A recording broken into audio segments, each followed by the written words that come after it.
Pues dejamos atrás la parte informativa del programa de mercado de divisas y vamos a comenzar con los análisis. Vamos a contactar con nuestra amiga Miriam Sánchez de Just for Trade FX y hoy nos vamos a ir a Asia. Vamos a analizar varios pares asiáticos frente al billete verde, frente al dólar, y ya está aquí con nosotros. Miriam, buenas noches. Buenas noches, ¿qué tal, Raúl?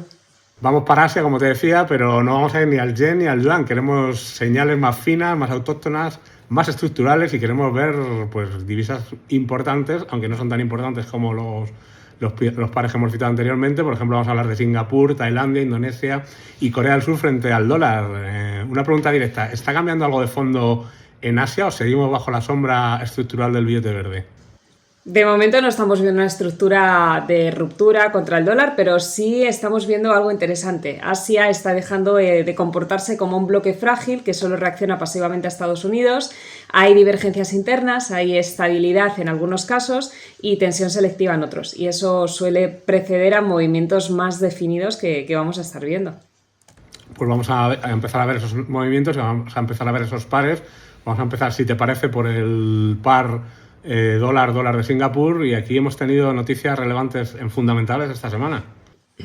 Muy relevantes, además. Singapur ha revisado al alza su previsión de crecimiento para 2026 hasta un rango de entre 2% o 4% después de un cuarto trimestre mucho más sólido de lo esperado. El Producto Interior Bruto, de hecho, creció un 6,9% interanual y en el último tramo de 2025 fue. Esto no es menor, especialmente es en un entorno global con desaceleración selectiva.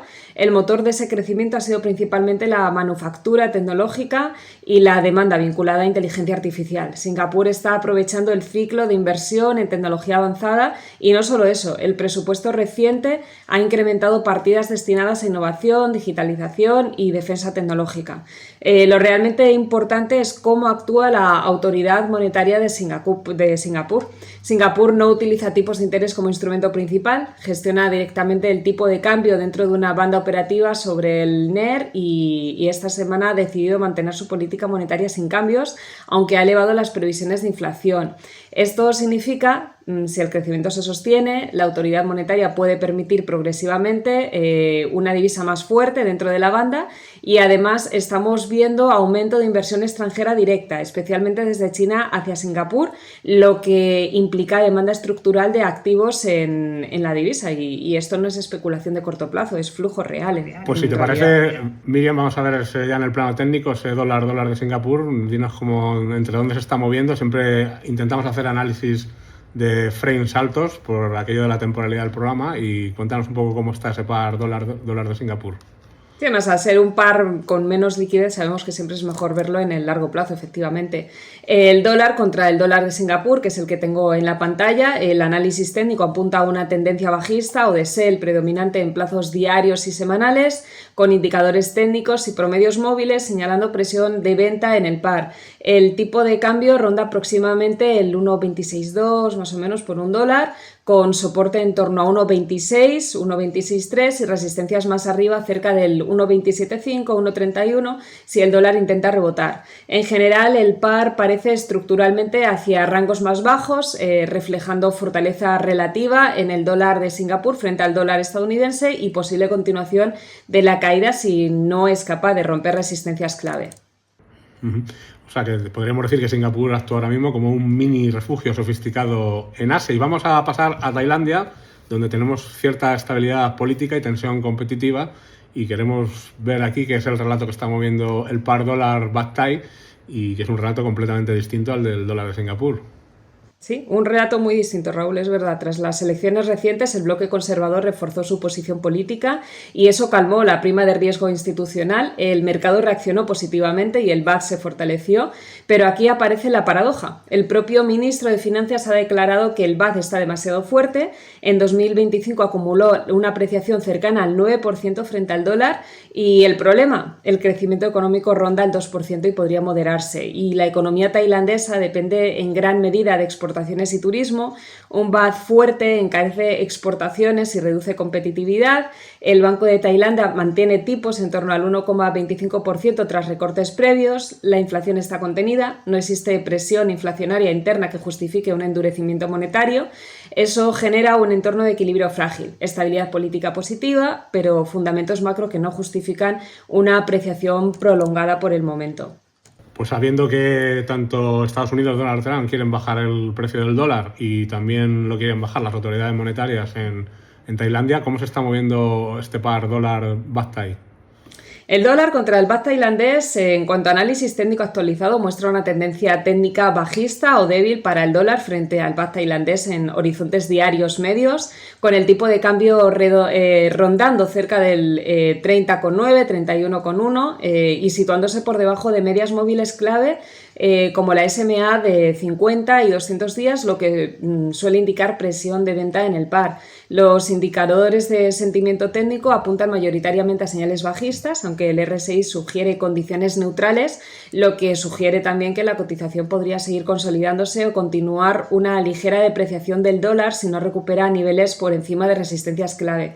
En resumen, el sesgo es hacia fortaleza relativa del baht frente al dólar, con soportes principales alrededor de 31, resistencias en niveles más altos si el dólar intenta recuperarse.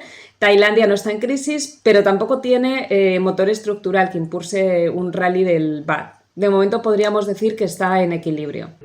En equilibrio y poca emoción en esa economía de Tailandia, y sin embargo vamos a ir ahora a Indonesia, donde tenemos más riesgo institucional y más volatilidad potencial. Parece que sí hay una situación más sensible económica en Indonesia. ¿Cómo podemos analizar esa rupia indonesia frente al dólar? Sí, aquí hay más tensión. La agencia Moody's ha cambiado la perspectiva crediticia de Indonesia de estable a negativa. Eso no implica recorte inmediato, pero se indica dudas sobre coherencia fiscal y gobernanza.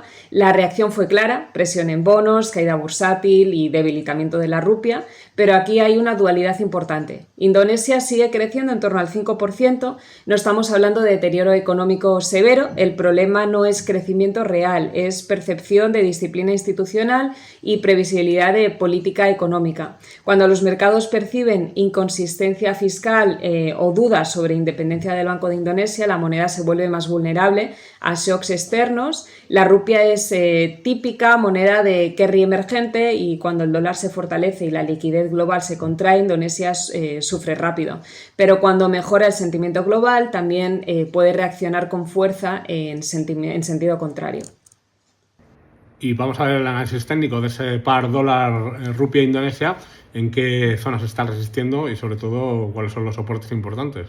Sí, eso es. Al dólar contra la rupia indonesia, el análisis técnico indica una presión técnica bajista moderada para el dólar frente a la rupia, señales mayoritarias de venta en indicadores de tendencia y medias móviles en plazos diarios, reflejando que el par ha estado cotizando en un rango más bajo tras recientes picos y que la fuerte resistencia se mantiene por arriba. El pico de cambio ronda aproximadamente, lo tengo ahí, el 16.780, 16.810 por un dólar, con cierto sesgo a consolidación lateral y ligero retroceso si no rompe niveles clave, aunque no hay señales claras aún al menos de impulso alcista sostenido en el corto plazo según los indicadores técnicos principales, lo que sugiere que el dólar podría seguir con presión frente a la rupia si no supera resistencias técnicas relevantes. Estamos en tendencia alcista suave para el dólar, pero con pérdida de aceleración. Indonesia no está en crisis, está en zona de riesgo institucional latente y esto implica volatilidad más que tendencia definida. Pues vemos esa zona de riesgo institucional para Indonesia y vamos a ir a Corea del Sur, donde tenemos un problema con las tecnológicas y esas caídas, esa dependencia de las tecnológicas. Vamos a cerrar con el won coreano y ese análisis frente al billete verde, frente al greenback. Vamos a ver cómo es la situación en Corea en el análisis fundamental. Además, aquí, Raúl, la situación es más sofisticada, más compleja. Corea ha registrado un superávit por cuenta corriente récord en 2025 superior a 120.000 millones de dólares. Las exportaciones en semiconductores y productos vinculados a inteligencia artificial están en máximos. Desde el lado externo el país es fuerte, pero existe un fenómeno interesante. Los inversores domésticos coreanos están aumentando exposición a activos estadounidenses. Eso crea demanda estructural de dólares dentro del propio país. Es decir, aunque el comercio exterior es sólido, los flujos financieros generan presión sobre el won. El Banco de Corea mantiene una postura cauta ante los diferenciales de tipos frente a Estados Unidos. Además está el ciclo tecnológico. Cuando recientemente los mercados asiáticos sufrieron ventas en acciones tech, el won reaccionó de inmediato. Corea es extremadamente sensible al ciclo de semiconductores y bueno, ¿Cómo es se un punto mueve? Entonces, importante. técnicamente, ¿cómo se está moviendo con ese ciclo de semiconductores, esos ciclos de las tecnológicas bajistas? ¿Cómo se está moviendo el par dólar won coreano? Tenemos un sesgo bajista en plazos diarios medios. Según los principales indicadores técnicos, la mayoría de señales están marcando sell fuertemente. Medias móviles como la MA de 5, de 10, de 20, de 50, todas están mostrando presión de venta, y osciladores como RSI y el MACD también en zona débil o hacia abajo. Esto sugiere que el dólar ha perdido fuerza frente al won recientemente y que el par podría seguir bajando si no logra romper resistencias claves. Niveles de referencia. De momento el tipo de cambio se mueve alrededor de los 1.440, 1.465 por dólar en estos últimos días, con soportes inmediatos cerca de estos mínimos recientes y resistencias a niveles más altos si hay rebotes técnicos. La conclusión general más importante es que técnicamente el sesgo sigue más bajista que alcista, con el won fortaleciéndose frente al dólar en este contexto de mercado, y sigue siendo importante vigilar rupturas a nivel para confirmar cualquier cambio de tendencia. Corea no tiene fragilidad macro, tiene tensión de flujos, y esto la convierte en una divisa muy reactiva. Pues ya para despedirnos, Miriam, si nos haces un resumen de qué nos está diciendo las divisas asiáticas, estas divisas que hemos analizado frente a su comportamiento frente al dólar, el billete verde. Lo que podemos decir ahora mismo, Raúl, es que Asia no está rompiendo con el dólar, tampoco está subordinada automáticamente. Singapur muestra fortaleza estructural real. Tailandia está en equilibrio político y macro moderado. Indonesia refleja un riesgo institucional latente. Corea combina fortaleza exportadora con tensiones financieras internas, y lo importante es esto: el dólar ya no gana por inercia automática, pero tampoco pierde por agotamiento. Estamos entrando en una fase de selección, y cuando el mercado pasa de movimientos homogéneos a comportamientos selectivos por países, cuando aparecen las oportunidades más interesantes. Asia no grita, pero podemos decir por ahora que está enviando señales.